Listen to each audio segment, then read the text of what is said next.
ሰላም ጤና ይስጥልኝ። የተወደዳችሁ የሰለዳ ሚዲያ አድማጭ ተመልካቾቻችን እንዴት ቆያችሁ? ለዕለቱ መራርጠን ወደ እናንተ ለማድረስ ያዘጋጀናቸው አዳዲስ ትኩስና ወቅታዊ መረጃዎችን ይዘን ቀርበናል። መረጃዎቻችን እየተከታተላችሁ እስከ ፕሮግራማችን ፍጻሜ ከኛ ጋር እንድትቆዩ ከወዲሁ በታላቅ አክብሮት ጋብዛለሁኝ።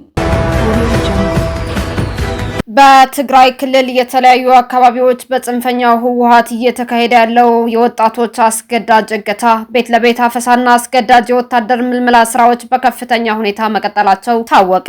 የክልሉ ህገወጥ ፖሊስ ኮሚሽን የወጣቶችን እንቅስቃሴ ለመግታትና ከክልሉ እንዳይወጡ ለማድረግ አዲስ አሰራር በቅርቡ ተግባራዊ ለማድረግ መወሰኑ ተሰምቷል። ለዚህም ይረዳው ዘንድ በተለያዩ የኬላ መስመሮች፣ በአውሮፕላን ማረፊያዎችና በረጅም ርቀት አውቶቡስ መውጫዎች ላይ የጽንፈኛው ህወሓት የታጠቁ ኃይሎች እንዲሰማሩና መንገደኞችን እየመረመሩ እንዲመልሱ ተደንግጓል። ይህ በእንዲህ እንዳለ ቤት ለቤት የሚደረገው አፈሳ በመጠናከሩ ምክንያት በርካታ ወጣቶች ክልሉን ጥለው በመሰደድ ላይ እንደሚገኙም ታውቋል። በተያያዘ ዜና በተንቤን ወርቅ አምባ አካባቢ ዛሬ ሰኔ 24 ቀን 2018 ዓ.ም ልጆቻችሁን አምጡና አሰልፉ የሚል የጽንፈኛው ህወሓት ግዳጅ ጥያቄ ያልተቀበሉ 13 አባቶችና እናቶች በአንድ የአካባቢው ትምህርት ቤት ውስጥ ታስረው ታጉረው እንደሚገኙ ተረጋግጧል። በሌላ በኩል ትናንትና ሰኔ 23 ቀን 2018 ዓ.ም በራያ ጨርጨር ወረዳ ለቀድሞ ታጣቂዎች አርሶ አደሮች የተዘጋጀ መድረክ ተካሂዶ የነበረ ቢሆንም ተሳታፊዎቹ ወደ ህወሓት ጦር ለመሄድ ፈቃደኛ ባለመሆናቸው ምክንያት 22 የሚሆኑት በአንድ መሰናዶ ትምህርት ቤት ውስጥ እንዲያድሩ ተደርገዋል።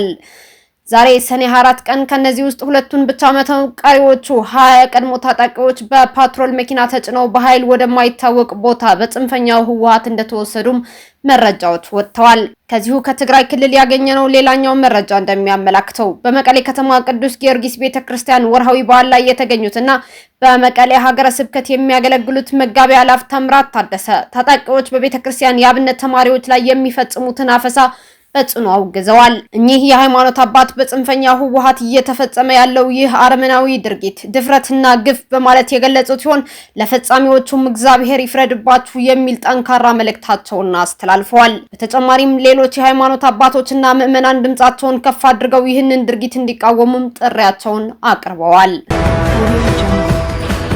በአዲስ አበባ ሴት መስሎ ሲያጭበረብር የነበረው ግለሰብ በቁጥጥር ስር ዋለ። በአዲስ አበባ ከተማ በጉለሌ ክፍለ ከተማ ልዩ ስሙ አስኮ መናኸሪያ አካባቢ የሴት መልክና አልባሳትን በመጠቀም የማታለል ተግባር ሲፈጽም የነበረ ተጠርጣሪ በቁጥጥር ስር መዋሉን ፖሊስ አስታውቋል።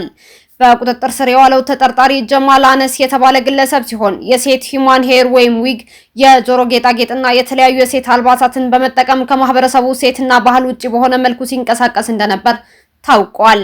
ተጠርጣሪው ሴት መስሎ ከተለያዩ ግለሰቦች ጋር ግንኙነትና ንግግር በሚያደርግበት ወቅት ባህሪውና ሁኔታው ያጠራጠራቸው የአካባቢው ነዋሪዎች ለጸጥታ አካላት በሰጡት ጥቆማ በቁጥጥር ስር ሊውልም ችሏል። ግለሰቡ በፖሊስ ቁጥጥር ስር በዋለበት ወቅት በተደረገበት አካላዊ ፍተሻ ሴት ሳይሆን ወንድ ሆኖ የተገኘ ሲሆን በሰነድ ማስረጃነት በተያዘው ተንቀሳቃሽ ስልኩ ላይም በተለያየ ጊዜ የሴት አልባሳትና ጌጣጌጦችን ለብሶ የተነሳቸው በርካታ ፎቶግራፎች ተገኝተዋል።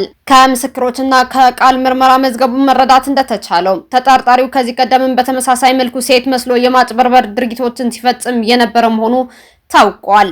የአዲስ አበባ ፖሊስ ዋና ጠቅላይ መምሪያ ክስተቱን አስመልክቶ በሰጠው መግለጫ ከህብረተሰቡ ሴትና ባህል ባፈነገጠ መልኩ የሚደረጉ መሰል ድርጊቶች ለተለያዩ የወንጀል ተግባራት መፈጸሚያ የሚውሉ የማታለያ መንገዶች መሆናቸውን ጠቁመዋል። በመሆኑም ህብረተሰቡ በየአካባቢው መሰል አጠራጣሪ እንቅስቃሴዎች ሲመለከት በአስቸኳይ ለፖሊስ ጥቆማና መረጃ በመስጠት ትብብሩን እንዲያጠናክር የአዲስ አበባ ፖሊስ ጠቅላይ መምሪያ መልእክቱን አስተላልፈዋል። በፍቼ ከተማ የፖሊስ ልብስ በመልበስና ሽጉጥ በመታጠቅ ዝርፊያ ስትፈጽም የነበረች ሴት በቁጥጥር ስር ዋለች። በሰሜን ሸዋ ዞን የፍቼ ከተማ አስተዳደር የፖሊስ የደንብ ልብስ በመልበስና የጦር መሳሪያ በመያዝ የዘረፋ ወንጀል ስትፈጽም የነበረች ሴት በቁጥጥር ስር ዋለች። ተጠርጣሪዋ አበባ ቁምቢ ትባላለች። የፍቼ ከተማ ፖሊስ መምሪያ ምክትል ኢንስፔክተር ቶልቻ ኃይሉ ለቢቢሲ እንደገለጹት ተጠርጣሪዋ የፖሊስ የደንብ ልብስ በመልበስና ሽጉጥ በመታጠቅ የተለያዩ የዘረፋ ወንጀሎችን ስትፈጽም ቆይታለች። በተለያዩ የንግድ ተቋማት በመሄድ የዞን ፖሊስ መምሪያ አባል ነኝ፣ ገንዘብ ረስቼ ወጥቼ ነው በማለት የምትፈልገውን ከሱቅ ትወስዳለች። እምነት ለማትረፍ ስትል የራሷን ፎቶና ሽጉጥ ታጥቃ የተነሳችውን ምስል በማሳየት እቃዎችና አልባሳትን በግድ ትወስድ እንደነበርም ፖሊስ አስታውቋል። በሌላ በኩል ሌሊትን በመጠቀም ከሌሎች ተባባሪዎቿ ጋር በመሆን ሰዎችን በጦር መሳሪያ በማስፈራራት ስትዘርፍ እንደነበር ምርመራው አረጋግጧል። ከህብረተሰቡ በደረሰ ጥቆማ መሰረት ፖሊስ ክትትል በማድረግ ተጠርጣሪዋን ተከራይታ በምትኖርበት ቤት ውስጥ ከአንድ የቱርክ ሽጉጥ፣ አንድ የወገብ ካርታ፣ 2 የክላሽንኮቭ ጥይት ካርታ፣ አንድ ጎራዴ ከተለያዩ ፖሊስ ደንብ ልብሶችና 3 የፖሊስ ዱላዎች ጋር በቁጥጥር ስር ውላ ምርመራ እየተጣራባት እንደሚገኝና ለህግ አካላት እንደምትቀርብ የፊቼ ከተማ ፖሊስ አስታውቋል። ሶማሌላንድ ከሶማሊያው ፕሬዝዳንት ሐሰን ሼክ መሐሙድ የቀረበላትን የውይይት ጥሪ ውድቅ አደረገች። ራስ ገዟ ሶማሌላንድ ከሶማሊያው ፕሬዝዳንት ሐሰን ሼክ መሐሙድ የቀረበላትን የሰላምና የውይይት ጥሪ ውድቅ ማድረጓን አስታውቃለች። የሶማሌላንድ ባለስልጣናት እንደገለጹት ይህ የውይይት ጥሪ እንደ ነጻና ሉዓላዊ ሀገር ዓለም አቀፍ እውቅናን ለማግኘት የምታደርገውን ጥረትና እንቅስቃሴ ለማደናቀፍ የታለመ ነው ብለዋል። ሶማሊያ በበኩሏ ሶማሌላንድን አሁንም እንደ አንድ የሀገሪቱ የሉዓላዊ ግዛት አካል አድርጋ የምትመለከት ቢሆንም ሶማሌላንድ ግን እንደ ገለልተኛ መንግስት ሙሉ የዓለም አቀፍ እውቅና ለማግኘት የምታደርገውን ዲፕሎማሲያዊ ዘመቻ አጠናክራ እንደምትቀጥል በጽናት አስታውቃለች። ታዋቂው የካሜሩን ቢሊዮነር ባባ አህማዱ ዳምፕሎ በ900 ሚሊዮን ዶላር አዲስ የአየር መንገድ ሊያቋቁም እንደሆነ ተገለጸ። የካሜሩናዊው የቢዝነስ ባለሀብትና በፈረንሳይኛ ተናጋሪ የአፍሪካ ሀገራት ማለትም ፍራንኮፎን አፍሪካ ቀዳሚው ባለጸጋ የሆኑት ባባ አህማዱ ዳምፕሎ ኤርላይን የተሰኘ አዲስ አየር መንገድ ለመጀመር የ500 ቢሊዮን ፍራንክ ወይም ደግሞ 900 ሚሊዮን ዶላር ግዙፍ ኢንቨስትመንት ለማድረግ ማቀዳቸውን ይፋ አድርገዋል። ይህ ግዙፍ የአቪዬሽን ፕሮጀክት የአየር መንገዱን ምስረታ ብቻ ሳይሆን የሁለት የግል አውሮፕላን ማረፊያዎችን ግንባታ የሚያካትት ሲሆን ዓላማውም በካሜሩን እና በማዕከላዊ አፍሪካ የኢኮኖሚና የገንዘብ ማህበረሰብ ቀጠና ውስጥ ያለውን የአየር ትራንስፖርት ትስስር በከፍተኛ ሁኔታ ማሻሻል ነው ተብሎለታል። ይህ አዲስ ኢንቨስትመንት ይፋ የሆነው የሀገሪቱ ብሔራዊ አየር መንገድ ካሜርኮ በተደጋጋሚ ጊዜያት ያጋጠሙት ባሉ የስራ ማስኬጃና የፋይናንስ ቀውሶች ውስጥ ባለበት ወቅት ላይ መሆኑ ትኩረትን ስቧል። የባለሀብቱ አዲስ የንግድ እቅድ ስኬታማ ከሆነ በቀጠናው ያለውን የንግድ ልውውጥ ከማሳደጉም በላይ በማዕከላዊ አፍሪካ የአቪዬሽን ዘርፍ ውስጥ ለግል ኢንቨስትመንት አዲስ ምዕራፍ የሚከፍት እንደሚሆንም ተገምቷል። በሴኔጋል የፓርላማን ስልጣን ለማሳደግ የቀረበው የህገ መንግስት ማሻሻያ ጸደቀ። የሴኔጋል ብሔራዊ ምክር ቤት የፕሬዝዳንቱን የስልጣን ወሰን በመቀነስ የፓርላማውን ተጽዕኖና ስልጣን በከፍተኛ ሁኔታ የሚያሳድግ የህገ መንግስት ማሻሻያ ረቂቅ አጽድቋል።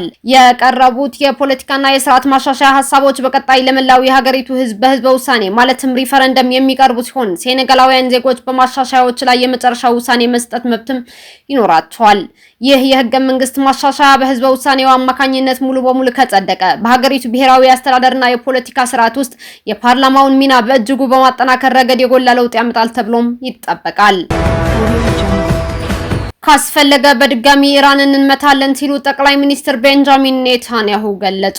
የእስራኤሉ ጠቅላይ ሚኒስትር ቤንጃሚን ኔታንያሁ እስራኤል አስፈላጊ ሆኖ ከተገኘ በድጋሚ በኢራን ላይ ወታደራዊ ጥቃት ለመሰንዘር ወደ ኋላ እንደማትል አስጠንቅቀዋል። ጠቅላይ ሚኒስትሩ ቴል አቪቭ በድጋሚ በኢራን ላይ ጥቃት ልትሰነዝር እንደምትችል በይፋ የገለጹ ሲሆን ቴሄራን የኒውክሌር ጦር መሳሪያ በፍጹም እንዲኖራት አንፈቅድም ሲሉም በጠንካራ ቃላት ዝተዋል። ኔታንያሁ ከሀገራቸው የቴሌቪዥን ጣቢያ ቻናል 14 ጋር ባደረጉት ቃለ ምልልስ በኢራን ጉዳይ ራሳችንን ከአቶሚክ ቦምቦች ታድገናል ሲሉም ተናግረዋል።